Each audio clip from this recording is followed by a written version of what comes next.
Hey, what's going on? Luke here, and over the past couple of days, I've received so many messages about the new Rugby League video game, and that's because NRL clubs are now talking about it. Now, in the past, we've had Super League, we had the Wakefield Trinity video. There's even been a Hulk KR TikTok, you can see it on the screen right now, but they've actually showed themselves getting scanned.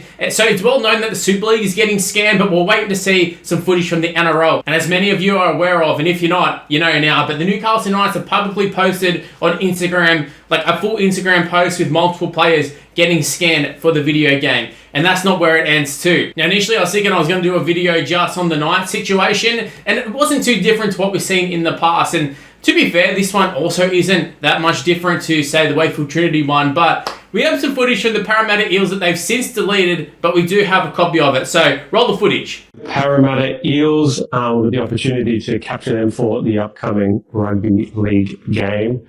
Place sits in this chair. We've got 30 cameras around me. A couple of lights which illuminate my face. I stand over there with a little switch button which takes 30 shots of me from each camera. Take a couple of them, and then that gets sent to the art department team, and then they capture and create a 3D model from the player's face, and then put them in the game. That's wild. Got another program here which just creates like a rough image or a render of his face. 3, 2, 1.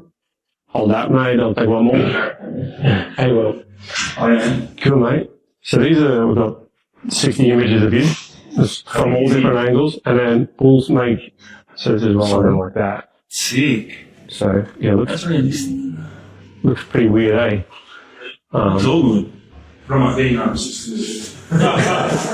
So as you can see, a little bit more in-depth, once again, a chat with the Big Ant people, Jake from Big Ant. I can't remember if he's the exact same person as the Wakefield Trinity one, but a very similar situation where they're sort of interviewing them, explaining the whole process of scanning the players. And we do get a nice look at some of the players. I believe it looked like Ryan Madison possibly was the one that they were sort of showing off mostly. But we got our first look at what the graphics might look like in the Wakefield Trinity video, but now we have a proper look at it in this Parramatta Eels little TikTok, Instagram Reel sort of video. And I've got to say, the graphics look really, really nice, as they should, considering it is 2025. But when you look at the Rugby 25, which is also made by the same people, a lot of the same animations, I want to do a video sort of covering Rugby 25 and the look at that game and just what we might expect from that one compared to the new Rugby League game. But if you look at the graphics look very, very similar, and I gotta say the graphics do look quite good on Rugby 25. In terms of a Rugby League video game, they easily look the best, and I know the last one came out in 2017, so you would expect it to look a lot better, but yeah, it definitely does look next gen. And I think the fact that they're covering, say, like Super League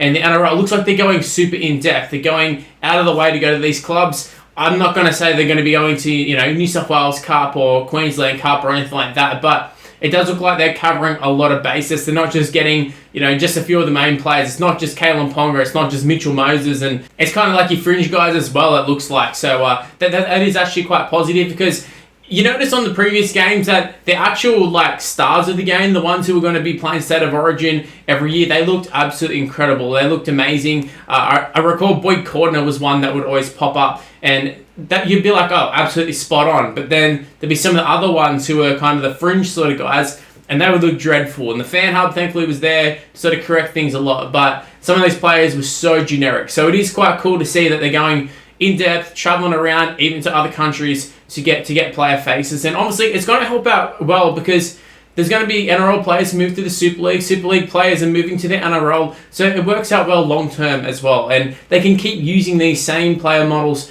you know, for years, you would imagine. Anyways, I just thought I had to do a video on this one, because we've seen little clips in the past, but this one was quite an in-depth one, them explaining literally every little detail about how they're actually doing the player scans. And then we got that little feature of the actual face, a little bit more in-depth than what we saw with the Trinity one. So another look at the graphics is another win for us. And once again, for the people who keep saying, hey, I don't think this game's going to come out, it's coming out. The NRL clubs even posting about it. When there were leaks before, the NRL clubs weren't really posting it. It was just players kind of going rogue and going like, oh, we're getting scanned for a game.